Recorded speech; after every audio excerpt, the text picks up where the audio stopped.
Баршаңызға қайырлы күн, менің каналыма қош келдіңіздер. Ақылбектің бала-шағасымен көшіп келгені Жомартқа жақсы болды. Апасы қой-ешкілерін солардың қорасына апарып қосты. Жем-шөбі де Ақылбектің мойнында еді. Жомартқа жазғы күндері таңертең қызыл сиырды сауылған соң табынға айдап апарып қосу, қыста қорада жем-шөбін беру сияқты жұмыстар қалды. Үйге отын түсіру мен малға шөп жеткізу де Ақылбек ағасының жауапкершілігінде. Кәмшат қысы-жазы Жомарттардың үйінде. Олжасқа одан жақсы тәрбиеші жоқ. Ол да томпаңдап артынан қалмайды. Тек Жомартқа ұнамай жүрген үлкен бір өзгеріс үй мен түздің тіршілігіне бірдей. Апасы жұмыстан ақшам жамырағанда қайтса да Ақылбектің үйіне барып, Дастан мен әкесіне тамақ жасап береді. Үйіндегі көзі бағырайып күтіп отыратын 3 баланың тамағын ыдысқа салып ала келеді. Жомарт жан апасын бұрын өзінен басқа ешкіммен бөліспейтін апасын аналармен бөліскісі келмей, қызғаныштың қызыл иті ішін тырнап қатты қиналды. Оларға барма деп апасына айта алмайды. Аналардың сұры анау, апасы бармаса аштан өлетіндей. Бар қолынан келгені Ақылбекке ерегіседі. Дастанға әлімжеттік жасайды. Ақылбек Дастан екеуіне спортпен айналысқан жігіт күшті болады, ешкімге есесін жібермейді, жақындарын қорғайды деп үйретіп, қора ішіне құм толтырылған қапты іліп қойды. Қайдан тапқанын боксерлық қолғап әкеліп берді. Трактордың темірлерінен штанга құрастырды. Тартылуға турник жасап берді. Оларды қалай пайдалануды үйретті. Дардай басымен ауыл сыртындағы алаңға барып, мектеп оқушыларымен футболда ойнайтыны бар. Өзі жұмыстан босай қалса, екі ұлымен бокстасып, штанга көтеріп, турникке тартылдырып, ауыл сыртына шығарып, жүгіртіп, жарыстырып, спортпен айналыстыратын. Жомартқа сонда да жақпайды. Дос балалары болса, жезден күшті ғой, біздің әкелерімізді теледидардың алдынан тұрғыза алмайсың, деп мақтайды. Бізде теледидар болмаған соң, басқа қайда барады, деп ішіне мысқылдайтын. Дастан Жомарттан 2 жас кіші. Өзі өте әлжуаз, бойы аласа, аяғы қамыт. Жомарт оны қанша жұмсап, қанша тілімен шағып жатса да үндемейді. Бетіне күлімдеп қарап тұрғаны неменесіне жетседі екен, мына шілбейген түрімен деп жыны ұстайтын. Ал апасы болса Ақылбекке де, балаларына да жаны ашып, солар үшін күйіп-пісіп жүргені құдды өзі жалғызын ұмытқандай. Қызғаныштан өті толған Жомарт: "Апа, осы Дастан неге сонша кішкентай? Әкесі дәу кісі ғой", деді кемсіткісі келіп. Жарығым, бесіктен белі шықпай жетім қалды ғой. Сіңілім осындай нәзік еді, соған тартқан да шығар, деп аяп шыға келді. "Мен де жетіммін ғой", деп қызғанышын шығарып қойды. Өзіне ықыласы азайып бара жатқанын сездіріп: "Әй ақымағым-ай, әкесіз жетім мас жетім, анасыз жетім тас жетім дегені бар. Сен әкең болмаса да менің арқамда мастанып осы сөзді айтып отырсың. Әйтпесе 4 құбылаң түгел өз қара шаңырағыңда отырсың ғой. Олар анасыз қалып еді, әне бастары қаңғырып осында көшіп келді. Еркектің қолынан не келеді? Дардай басымен күні маған қарап тұр. Аналары тірі болса, Олжасты маған бере ме? 3 баласымен отын жағып, қазанын қайнатып отыра береді де, сен атадан жалғызсың, олар 3, өскенде 3-і 3 шаңырақ болып бір-біріне сүйеу болады. Сенің менен басқа кімің бар? Одан да сен олармен бауырлас, үлкендігіңді жасап, пана бол. Мен өліп қалсам күнің соларға түседі", деп еді. Бұл қорқып кетті. Расында анасы өлсе жалғыз қалады ғой, сонда қайда барады? Анасы екеуінің арасында болған осы әңгімеден соң анасыз балаға орынсыз тиіскенді қойды. Ақылбекпен де ерегіспейтін болды. Дастанды велосипедінің артына мінгестіріп алады, үйге шақырып, екеуі спортпен айналысады. Жомарт жақындаған сайын Дастан да ашылып әңгіме айтатынды шығарды. Сабағының түсінбеген жерін сұрайды. Ақылбекпен шөп оруға барғанда оның қайратына таң қалатын. Шалғыны бір сілтегенде үй орнындай жерді опырып түседі. Басына майкесін байлап алып іске кіріседі де күн тас төбеге көтеріліп қызғанша бір дамыл көрмейді. Анда-санда апасының дайындап берген ашыған көжесінен бір кесесін тартып алып, үн-түн жоқ, тек шалғысын сыр-сыр еткізіп бір тыным таппайтын. Әлде соңында жал-жал болып қалып жататын көк шалғынынан рахат ала ма, оның ашқылтым хош иісі жанына шабыт, бойына жігер дарытатындай. Жомарт пен Дастан екеуі екі қол орақпен мықшыңдап арықтың бойындағы жолдың шетіндегі шөптерді орады. Күн тас төбеге шыққанда барып, жігіттер енді күн еңкейгенше демалайық дейді де, басына ораған майкесін сыпырып алып, терін сығып, күллі денесін бір сүртіп өтіп, шошалаға беттейтін. Үш ағаштың басын түйістіріп қамыспен жаққан қалқанды ыстықта пана қылып, апасы әзірлеп берген қуырдақ пен нан, айран мен ашыған көжені ортаға алады. Үйден әкелген бұл азық-түліктерін ылғалды жерді қазып салқындап тұрсын, әрі ашып кетпесін деп көміп қоятын. Үшеуі бас қосып тамақтанып алады да төселген көк шалғын үстіне жата-жата кетіседі. Жопар аңқыған көк майса шөп үстінде шаршап жатқанда алыстан шырылдаған боз торғай үйіне елтиді. Бұрқыраған жас шөптің үстінде қолдан жасалған қалқан ішінде жатып Ақылбек өткен-кеткенін естігенінен балаларға әңгіме айтады. Құлағы қалқиып, аузы аңқиған дастан әкесінің айтқандарын отырып тыңдайтын. Әңгімеге шалқасынан жатып құлақ қоятын Жомарт әңгіменің қызығына түсе келе іннен шыққан суырдай шошайып орнынан қалай көтеріліп кеткенін өзі де байқамай қалады. Арасында әрнені сұрағыштап көңіліне тоқып алатын болды. Ақылбек Алматыға жақын ауылда өсіпті. Кішкентайынан футболшы болғысы келіп, даладан үйге кірмей доп қуалай берген соң атасы қалаға барып, бір алыс ағайынын тауып алыпты. Ол үлкен оқу орнында бастық екен. 7-ші сынып бітіргенде әлгі кісіге айтып, Алматыдағы жасөспірімдердің спорт мектебіне беріпті. Арманына жеткен Ақылбек жаттығуларынан қалмай, жақсы спортшы болып келе жатқанда өзі қатарлы балалардың бір төбелесіне қатысып, біреу тобығынан темірмен ұрып, сындырып жіберіпті. Содан бар арманының күл-талқаны шығып, спорт мектебінің талабына сай келмей ауылға қайтады. Дене шынықтыру институтына түсуге де, армияға баруға да жарамайды. Үлкен білім талап ететін оқу орнына да түсе алмайды. Себебі спортқа ғана назар аударып, математика, физика сияқты негізгі пәндерді дұрыс оқымаған. Содан 10-шы сыныпты бітірген соң шопыр болады. Жолда жүріп Дастанның апасымен танысады. Ол кісі мұғалім болыпты. Соның қызметіне орай Шарын деген ауылға барып тұрып, осы 3 баласын сүйіпті. Олжасты босанарда қатты ауырып қайтыс болыпты. Жомарттың апасы сондай қайырымды жан екен. Жаңа туған Олжасты бауырына салып өсіріп, 2 баласына қарасып отырған.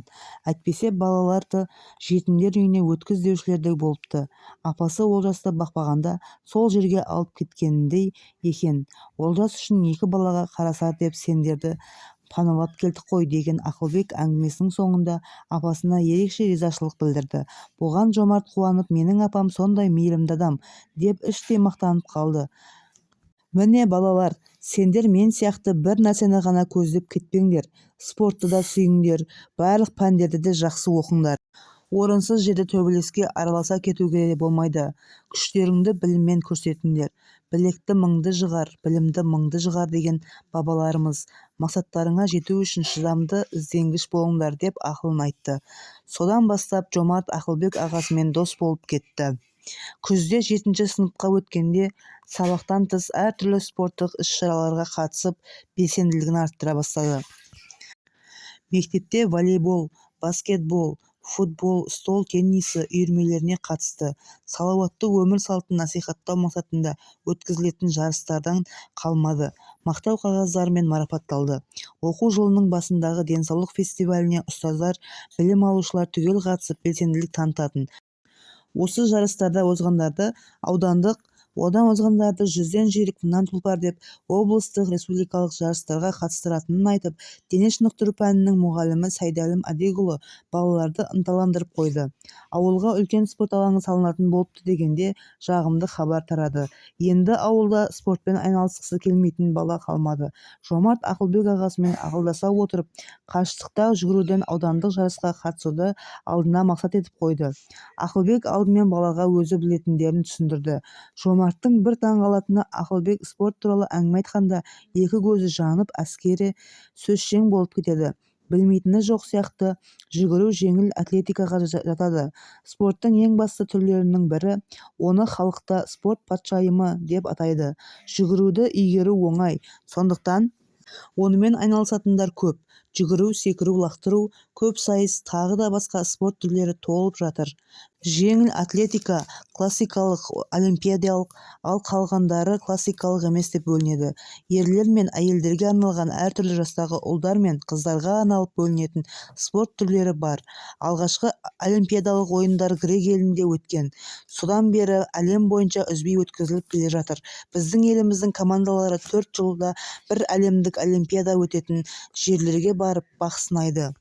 1980 жылы Мәскеуде өткізілді. Сонда Жақсылық Үшкемпіров деген қазақ грек-рим күресінен олимпиада чемпионы болды. Ол Қазақстан тарихындағы алтын медаль иеленген тұңғыш олимпиада чемпионы. Олимпиаданың алтын алқасын мойнына тақпас бұрын ол татамиде тұрып, не осы жерде өлім, не жеңем деп өз-өзіне серт беріпті дейді. Жеңіске жету үшін намысты қолдан бермеді. Сөйтіп, қол тоқтатпай қазақ балуаны ұлты мен есім сойын әлемге әйгіледі. Сен енді спортпен түбегейлі айналыспайсың, әрі күреспен де шұғылданбайсың. Бірақ намысты болуды, спортты жаныңа серік етіп, қандай істе де жеңіске жетуді үйрену үшін Жақсылық Үшкемпіровті үлгі тұтуың керек деп кеңінен таратып тұрып түсіндірді. Ақылбектің насихатынан кейін Жомарт қысқа қашықтықтағы жүгірумен айналысып, ұстазымен бірге дайындалып жүрді. Ауданаралық жарыста 100 және 400 метр қашықтықта жарысқа қатысып, жоғары нәтиже көрсетіп, алғашқы үштікке ілінді. Сол жолы мектептері де жалпы командалық есепте аудандар арасында екінші орынға шықты. Бұл жетістік Жомартты ғана емес, өзі қатарлас барлық балаларды спортқа ынталандырды. Аудан бойынша мектептерінің де атағы шықты. Дене шынықтыру пәнінен беретін Сайдәлім ағайдың да мәртебесі өсіп қалды. Жеңімпаз рухы асқақтап ауылға келді. Көктемде ауданда спорт жарыстары өтетін болып, Жомарт қатты дайындалды. Соңғы 90 болған соң сабаққа да көңілі алаңдаулы. 7-ші сыныпқа дейін алған 6 мақтау қағазын, бұл сенің еңбегінің жемісі ғой, тағы да үйдің төбесінен су өтіп кетсе бөлініп қалар деп апасы сандығына салып қойған. 3 90-ды жақсы аяқтағанмен соңғысына келгенде әсте босаңсуға болмайды. Спорттық жарысқа да қатысып мектебіне абырой әкелгісі келеді. Үздіктер тақтасынан да түсіп қалуға болмайды. Қанша жыл болды галстугы мойнында, кекілі жылтырап, көзі күлімдеп тақтадан ары-бері өткендерге қарап тұрады. Апасы да оны мақтаныш етіп, шаң басып қалмасын деп суретіңді сүртіп қойдым. Сол қатарды жуатын әйел салақтау деп, еден жуатын әріптесімен сырттай ұрсысып жүреді. Дастан мен Кәмшатқа да үлгі. Ақылбек те балаларына Жомарт ағаларың сияқты үздік оқушы, желаяқ спортшы болыңдар деп отырады. Олжас та үлкендер айта беретін 5 бақасын біліп алыпты. Олжатай қандай бала десең 5 деп 5 саусағын жайып көрсетеді. Сонымен бұлардың үйіндегі ең сүйікті сан 5. Шонжыдағы жарысқа мектеп командасы арнайы автобуспен қабырғасына Ақтам орта мектебі деп жазып алып барды. Бұл шағын автобуста Алматыда қызмет ететін осы мектепті үздік бітірген Сәулетбек деген аға мектепке сыйлапты. Ол өте бай дейді, дүкендері, ресторандары бар екен.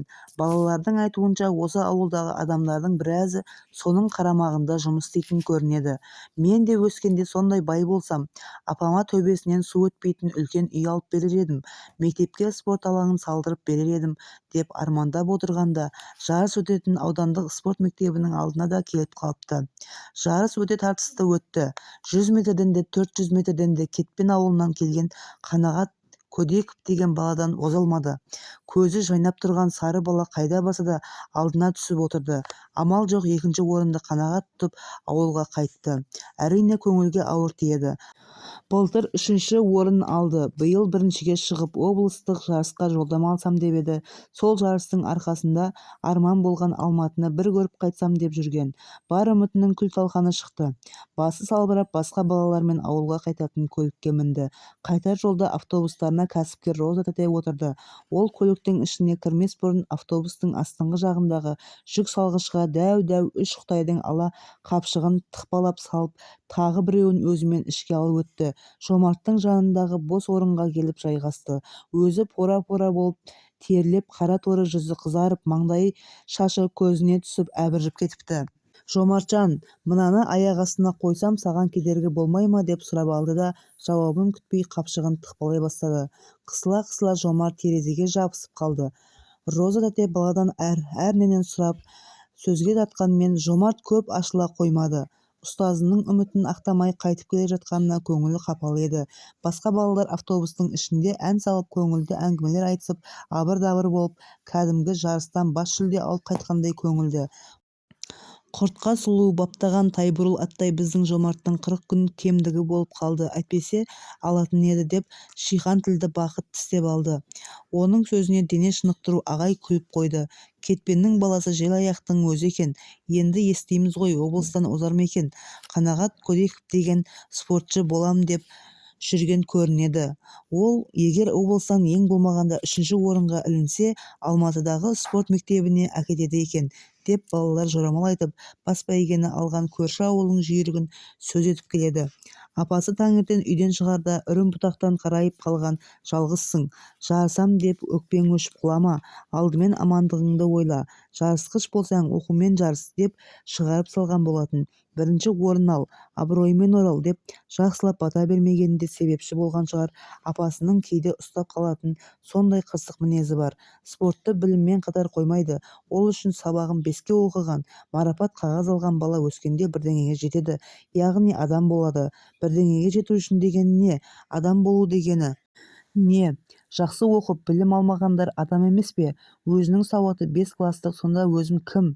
Осындай қапалы ойлармен ауылға да жетті. Автобус солқ етіп тоқтағанда басын әйнекке бір соғып барып орнынан көтерілді. Роза тәте мықшыңдап екеуінің ортасындағы ала қабын тартқылап шығарып алды.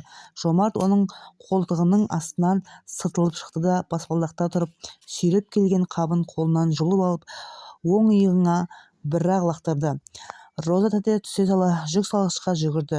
Топырлаған балалар одан өз спорт сөмкелерін алып жатты. Жомарт иығындағысын жерге қойып, тәтесінің ала қаптарын суырып ала бастады. Екеуі екі жақтан жүгін түгендеп жатқанда автобус қозғалып, жоғарғы ауылға беттеді. Спорт сөмке асынған балалар жан-жаққа тарап ұзап барады. Роза 2 доңғылағы бар кішкентай қоларбасын жайып бір қабын салды. Үстіне екіншісін мықшындап қойып жатыр еді. Жомарт жерден көтеріп алып жайғастырып, тағы бір қапты иығына көтеріп, екінші қолмен арбаны итере бастады. Өзіне қалған қаппен Жомарттың шағын спорт сөмкесін Роза тәте қолына алды. Жомарт, саған рахмет жарығым. Жүгім әжептәуір көп екен ғой. Осының бәрі ауылдағылардың сұранысы. Қағазға жазып жүремде, керектерін аптасына 1 рет өстіп ауданнан жеткізіп берем деп сөйлеп қояды. Апаң күтіп жүрген шығар, бұрылысқа қалдырып кет, өзім сүйреп жеткізем ғой, деді. Тағы біраз жүрген соң Жомарт үнсіз алға түсіп алып жылдамдата басын басып келеді. Роза тәте алқынса да баладан қалмауға тырысып еңпеңдей ереді. Бұрылысқа да тоқтамаған Жомарт Роза тәтенің шағын дүкенінің алдына келіп бір-ақ тоқтады. Дүкен иесі, ойбай жігіт болып қалыпсың ғой Жомарт-ау, жан таласып әрең жеттім соңынан, деп арқасындағы ала дорбасын түсіріп қалтасынан кілтін іздей бастады. 2 жақтап 4 қапты ішке кіргізіп алды. Жомарт енді өз сөмкесін иығына асып кетпекші болып еді.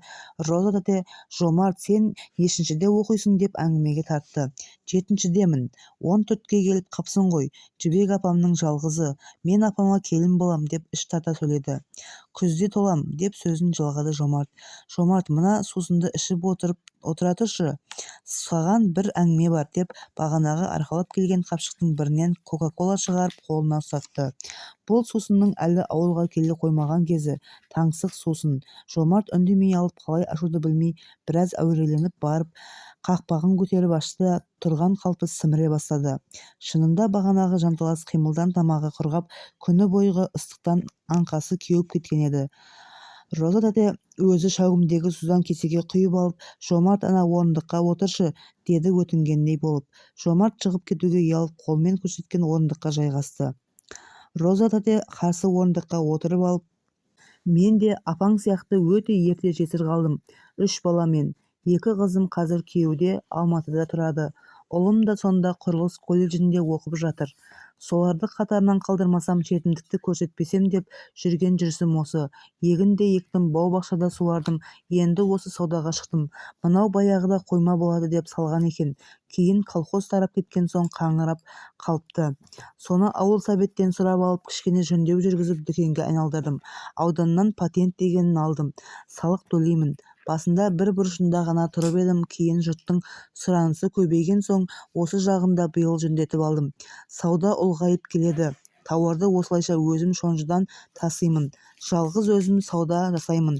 Бүгінгі сенің еңбекқорлығыңа қарап ойланып қалдым. Сабақтан бос кезіңде маған көмектессеңші.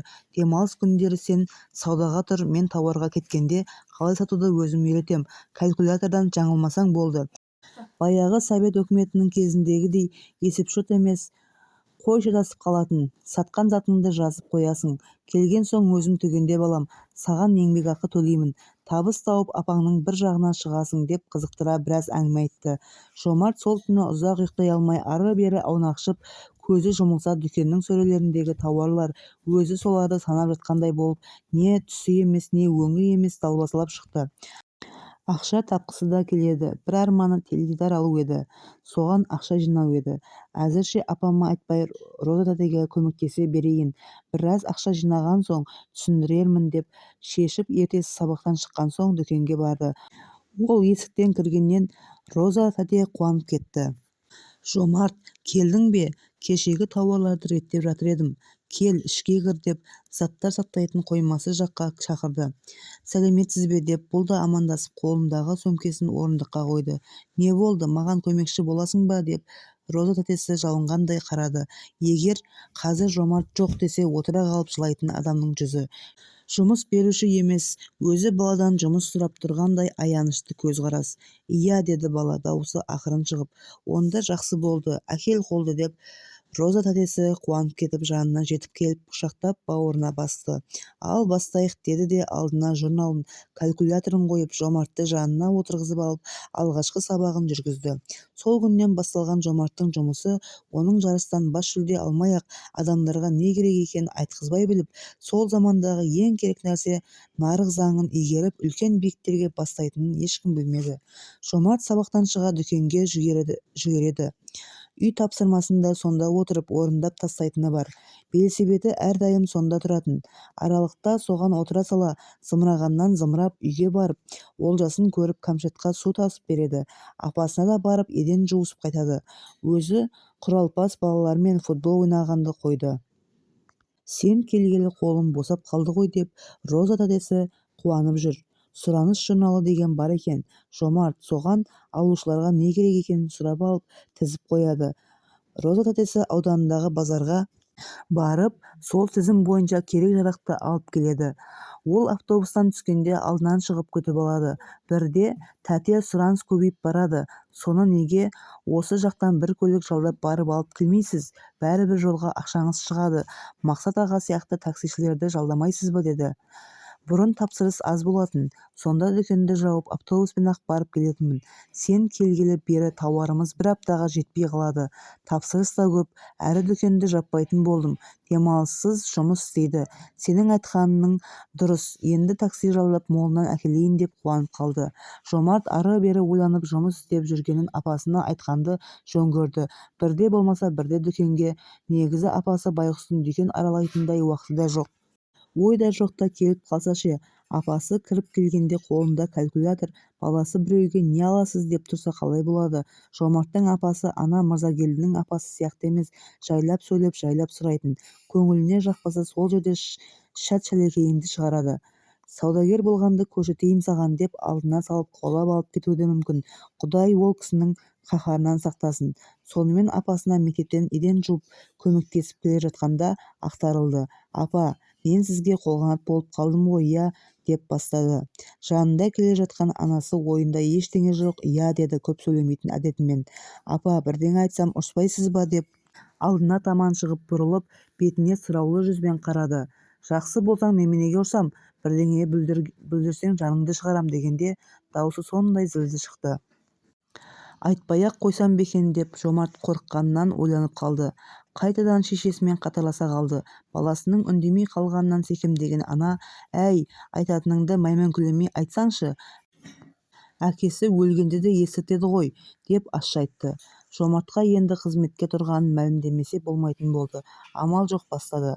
Апа, дүкен ұстайтын Роза тәте мені өзіне көмекші болуға шақырды. Ақырындап ол кісіге болыссам қалай қарайсың деді алдымен.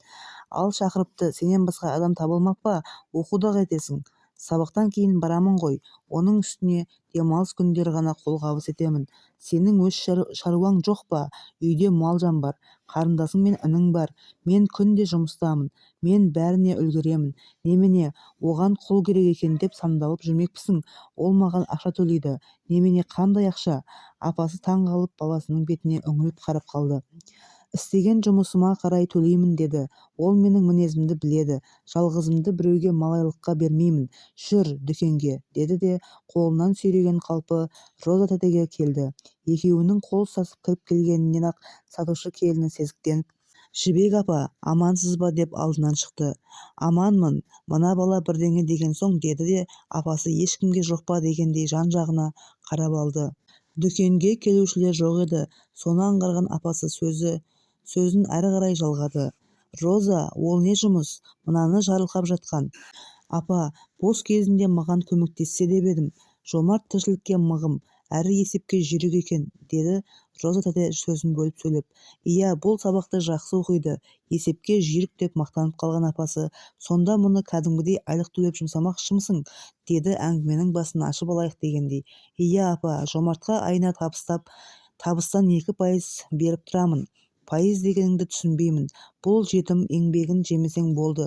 Алдымызда жазғы демалысы ғой. Балалардың бәрі ақша табатын. Бұл да еңбек ақының қандай маңдай термен келетінін көрсін», деп апасы ойда жоқта Жомарт күтпеген жерден келісімін бере салғаны. «Пайыз деген қанша табыс тапсам, соның 2 бөлігін беріп тұрам дегенім. Еңбегін жемеймін апа. Жомартқа сенген соң шақырдым. Әйтпесе жұмыссыз жүрген қыздар мен жігіттер көп қой, келгісі келетін. Қайраты да бар екен, бір азаматтай», деді Роза тәтесі. «Құдайға шүкір, әкесі де мен де бойшаң болдық. Әрі бұл спортпен айналысады. Сондықтан қатарынан ірілеу. Аман болсын», деп апасы Жомарттың тұлғасын мақтап алды. Апасының батасын алған соң Жомарт дүкеннің заңды сатушысы, жүкшісі болып шыға келді. Тіпті күнара келіп еден жуатын Балқия апасына да көмектесіп жүреді. Ұжымда 3 адам болып тауарды қалай өткіземіз, қарыз дәптердегі қарыздарды қалай жинаймыз деп, қазір жаңадан не шықты, тауарларды қай жерге жинаймыз, қалай орналастырсақ келушілердің көзіне түседі деген ақылдасу жиналысын да өткізетін болды. Жомартта идея көп. Роза тәте ойлап таппайтының жоқ деп таңғалады. Бірде ауданға тауарға барғандарында әркімнің суретін қоса жабысып шығарған күнтізбені көрді. Көлемі шағын асүйге балалар бөлмесіне іліп қоюға болады. Осыған әркімнің ата-әжелерімен түскен суреттерін қоса шығарса керемет болар еді. Сөйтіп, сатайық, мен мектептен балалардан тізім жасап суреттерін жинайын. Олар үйлеріне апарып қуанады ғой, деп Роза тәтесіне тың идея айтты. Екеуі сол күнтізбеге тапсырыс беретін жерді сұрастырып жүріп тапты. Баспахана деп аталатын ғимараттың ішінде екен. Арнайы іздеп келген тапсырыс берушілерді баспахана басшысы қуана қарсы алып, бірге жұмыс істеу үшін ұсыныстарын айтып түсіндірді. Жомарт келе сыныптастарына айтып, олар басқа балаларға айтып, мектептің жартысы суреттерін жинап әкеліп, тапсырысты үйіп тастады. Демалыс күні Жомарт өзі барып баспаханаға жасатып алып келді. 1 жыл бойы күнтізбенің бетінде тұратын суреттерін көрген отбасылар Жомарттың тапқырлығына риза болды. Алғашқы күнтізбені көргендер дүкенге арнайы келіп, суреттерімен тапсырыс бере бастады. Көп ұзамай күллі ауылда отбасы мүшелерінің суреттері басылған күнтізбе әр шаңырақта ілініп тұрды. Оның табысы дүкенге де шаш етектен болды. Роза тәтенің айтуынша жарты жылда табатын табысы 1 айдың ішінде тапқан. Содан Жомарттың үлесі де 100 000 теңге берді. Теледидар алудың жолы түсе кетті. Апасына табысын әкеліп беріп, үйге теледидар алатынын айтқанда, анасы байғұс: «Жомарт-ау, мен мына ақшаны табу үшін 3 ай жұмыс жасауым керек қой. Роза шын көңілмен берді ме?» деді, өз көзіне өзі сенбей. «Апа, мен бір жаңалық ойлап таптым. Сол еңбегіме берді», дегенде әкең марқұм Жомарт бай болады, бай болғанда Жомарт жігіт болады деп армандап еді. Соның басы болсын. Алсаң алшы, сол кілбезеріңді, деп көзіне жас алды. Жомарт көп ұзамай аудандағы дүкеннен «Горизонт» деген түрлі түсті теледидарды таксиге салып үйге әкелді. Үйлеріне Жомарттың маңдай терімен келген алғашқы бағалы мүлік.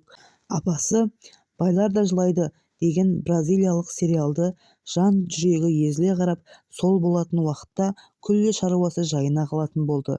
Дастан мен Кәмшат та соны ермек етеді. Тіпті Олжастың да өзі ғана қарайтын мультфильмдері бар. Төрткүл дүниенің жаңалықтарынан үй ішіндегілер хабардар болып қалды. Аудио әңгіме ұнаса тіркеліп лайк басуды ұмытпаңыздар. Сау болыңыздар.